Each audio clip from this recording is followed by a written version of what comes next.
In a sport that sells itself on the best fighting the best, Arman Tsarukyan is an uncomfortable test of the UFC's logic. On paper, he's exactly what the lightweight division is supposed to reward: elite wrestling, improving striking, proven durability, and a resume built against the people who actually matter. His official UFC stats record sits at 23-3, and his numbers back the eye test. But the story of Tsarukyan's last 2 years isn't just wins and rankings. It's suspensions, a title shot that vanished overnight, a promotion that kept moving without him, and an awkward reality. The most deserving contender can also be the least convenient. And if you want the simplest version of what's happening, it's this: Tsarukyan is both high risk to fight and high risk to promote. And those are two different kinds of dangerous. Where Tsarukyan actually stands right now. If you go by the UFC's current lightweight ladder, Tsarukyan is sitting just behind the interim champion. The UFC's rankings list Justin Gaethje as interim champ, with Tsarukyan ranked number 2 in the division. That context matters because it explains the tension. Tsarukyan isn't some prospect. He's positioned as a title-adjacent athlete in the most stacked weight class in the company, and he didn't get there by beating random names. UFC 300, the win that should have locked a title shot. At UFC 300, Tsarukyan defeated Charles Oliveira by split decision in a high-level, high-pressure fight where wrestling, control, and damage all mattered. MMA Fighting's recap notes it was a back-and-forth bout and confirms the 29-28 split that pushed Tsarukyan deeper into title contention. UFC Stats also records the bout as a split decision win for Tsarukyan. If this were a clean storyline, the next step would be obvious: title shot, or at minimum, a clear number 1 contender fight. But UFC 300 wasn't clean. The walkout incident, the commission, and the real cost of chaos. During his UFC 300 walkout, Tsarukyan got into an altercation with a fan. That moment followed him like a shadow. The Nevada State Athletic Commission response became the official turning point. Reports confirmed the commission withheld 20% of his UFC 300 purse, $31,600, pending resolution. Later, issued a $25,000 fine and a 9-month suspension. That's not just punishment, it's a calendar problem. It disrupts momentum, removes flexibility, and gives matchmakers a bureaucratic reason to wait and see. And once a fighter becomes complicated, the sport starts treating them like a spreadsheet instead of a contender. UFC 311, the title shot arrives, then disappears. Tsarukyan's big moment did come. He was booked to challenge Islam Makhachev at UFC 311, a matchup the UFC itself promoted and later had to rewrite. The UFC officially announced Tsarukyan was removed from the bout due to medical issues.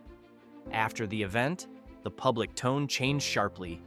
According to MMA Fighting, Dana White said Tsarukyan would have to fight his way back after withdrawing, and the UFC replaced him with Renato Moicano on short notice. That phrase, "fight his way back," is basically MMA's version of being demoted without being demoted. You can be ranked high, but treated like you're not. Why this hits harder in lightweight than anywhere else? Lightweight is where credibility is supposed to matter most. It's the division where anyone can win is not marketing. It's reality. That's why the UFC's matchmaking choices get scrutinized here more than anywhere else. When a top contender loses a title shot, the division doesn't pause. It reshuffles. New fights get booked, new stories get told. And if you miss your moment, you're not just waiting. You're being replaced. Interim titles and the politics of what sells. Fast forward to early 2026. An interim title enters the picture. Recent reporting in MMA Fighting described how Justin Gaethje won an interim lightweight title by defeating Paddy Pimblett at UFC 324, with discussion around champion Ilia Topuria being temporarily sidelined and a future unification bout. Whether you love interim belts or hate them, their existence reveals the UFC's priority in that moment. Keep the belt active in the public eye, keep the division moving, keep the business warm. The controversy isn't that interim belts happen, it's who gets included when they do. Because when a dangerous grappler sits near the top, promoters often prefer options that create cleaner, louder storylines, especially in a division where one takedown can delete an entire hype train. The unpredictable label? Not just a narrative, a business risk. Tsarukyan's case isn't only about style, it's about volatility. The UFC doesn't just sell fights, it sells events, and events hate uncertainty. In Tsarukyan's recent run, the record includes a commission suspension and fine tied to a public incident, a championship fight removal due to injury/medical issues just before UFC 311, ongoing public commentary from the UFC boss that the opportunity is gone and must be re-earned. For the promotion, that creates a pattern, fair or not, and once you're treated as high maintenance, you don't just fight opponents, you fight scheduling. The Hooker fight, dominance, drama, and more fuel for the debate.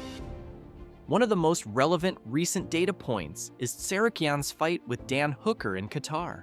MMA, fighting reported on the pre-fight controversy, specifically a headbutt at weigh-ins, and the aftermath, with Hooker pushing back on the idea that the incident truly derailed Tsarukyan's title path.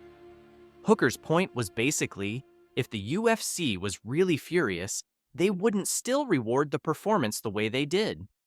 That's important because it shows the contradiction. Tsarukyan can be too messy for the title picture while still being good enough to headline and earn bonuses. That's the limbo zone. The real reason fighters avoid him. Style plus stakes. Strip away the politics and the noise, and you get to the cold truth of matchmaking.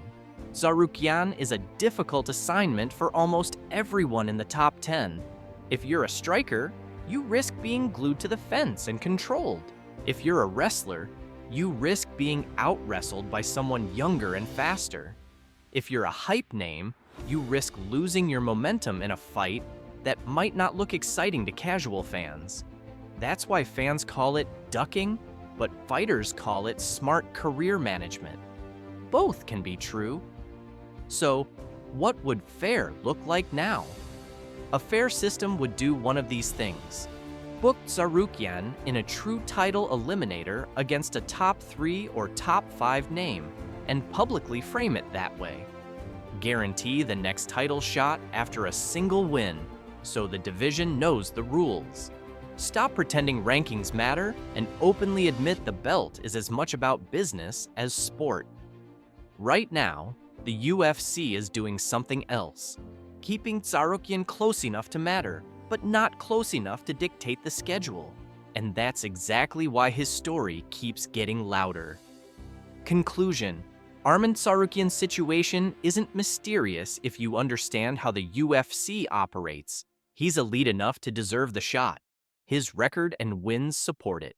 He's also risky enough, stylistically and logistically, that the promotion has reasons to hesitate. That's the paradox. And until he either forces a title fight by undeniable results, or becomes the kind of star the UFC can't route around, he'll stay what he is right now, the best lightweight problem nobody wants to solve. If you're tired of fake hype and you want the real story behind what's happening in the UFC, rankings, politics, matchups, and who's getting pushed or frozen out, then you're in the right place. Please like and subscribe to our channel for more such amazing videos. See you next time.